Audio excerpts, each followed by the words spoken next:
কবিতা সমুদ্র চিল। কবি জীবনানন্দ দাশের কবিতা সমুদ্র চিল। কবিতা পাঠে আমি মৌমিতা পাল। সমুদ্র চিলের সাথে আজ এই রৌদ্রের প্রভাতে কথা বলে দেখিয়াছি আমি। একবার পাহাড়ের কাছে আসে, চকিতে সিন্ধুর দিকে যেতেছে সে নামি। হামাগুড়ি দিয়ে ভাসে ফেনার ওপরে, মুছে যায় তরঙ্গের ঝড়ে। দাঁড়ায়েছে শতাব্দীর ধুলো কাছ হাতে, তরঙ্গের তারা খেয়ে চলে যায় আরো দূর তরঙ্গের পানে। ফেনার কান্তারে বৃষ্টির প্রথম রোদ যেইখানে তাহার সোনালি ডানা ঝাড়ে, যেখানে আকাশ নীল কোলাহলময়, সমুদ্র করেছে দূর সমুদ্র সঞ্চয়। দিগন্ত হারায়ে যা দিগন্তের প্রাণে, চঞ্চল ধবল বুকে নাচিতেছে ফেনার আঙুল। ধানের শীষের মতো দুপায়ের শিরা নাচিছে স্প্যানিশ টাঙ্গো নীল ঢেউয়ে। হৃদয় করিছে পান মালাবার হাওয়ার মদিরা। ট্রমট্রম ট্রামট্রাম ড্রামের মতন শৈলে শৈলে সমুদ্রের রুক্ষ আন্দোলন। রৌদ্রে রৌদ্রে ঝলসায় ঝিনুকের ফুল। বিজ্ঞান কি মস্তিষ্কের বাষ্কের মতন একাকী? তোমার শরীরে জল দ্রাক্ষার অঘ্রাণ, তোমার হৃদয়ে পেকে ঝরিতেছে রৌদ্রের ক্ষেত। জাগিতেছে নব নব শস্যের সন্তান। আমরা বন্দরে ফিরি, জনতায় ঘূর্ণিস্রোতে কুকুরের মুন্ডে লোল আখি। পাবে নাকি লেজ তার? হো হো, পাবে নাকি? পাবে নাকি লেজ খুঁজে কুকুরের মতো লোল আখি?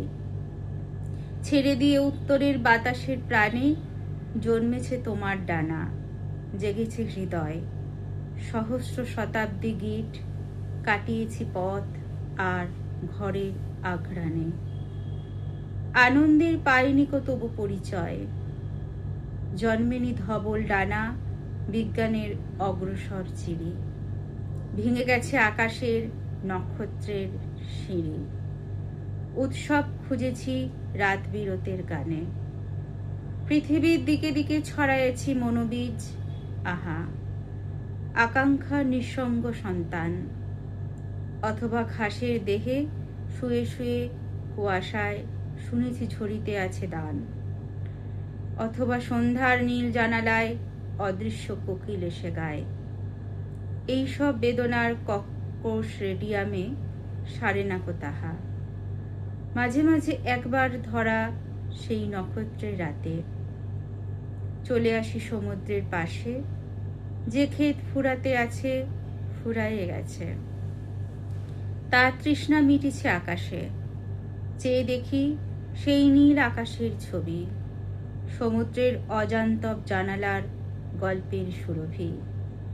রৌদ্রের ডানায় ভেসে সেইখানে পৃথিবী হারাতে চাই আমি সমুদ্র চিলের খেলা তুলে নিয়ে হাতে। রঙিন বিস্তৃত রৌদ্রে প্রাণ তার করিছে বিলাস, কোনোদিন ধান খেতে পৃথিবীর কৃষকের প্রাণ। এই রৌদ্র পায় নাই, জল পাই পল্লবের ফল।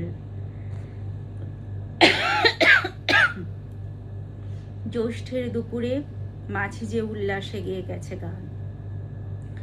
কুমারী কোমল ঘাড় নুয়ে চুপে যেই পক্ক রৌদ্রে বেনি করিছে বিন্যাস। নীল হয়ে বিছায়েছে পৃথিবীর মধুকুপি ঘাস।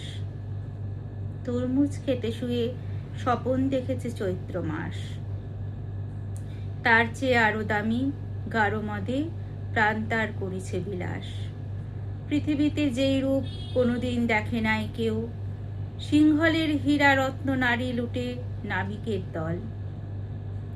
ভারত সমুদ্রে নেমে নক্ষত্রের রজনীতে তারপর ভোরবেলা দেখেছিল স্ফটিকের মতো যেই জল। তরঙ্গের পরে ঘন তরঙ্গের মধু আর দুধ। মেঘের গোলাপি মুখ রৌদ্রের বুদবুদ। তবু তারা দেখে নাই পুরুভুজ বিছানার নুপুর বাজয়ে নাচে ঢেউ।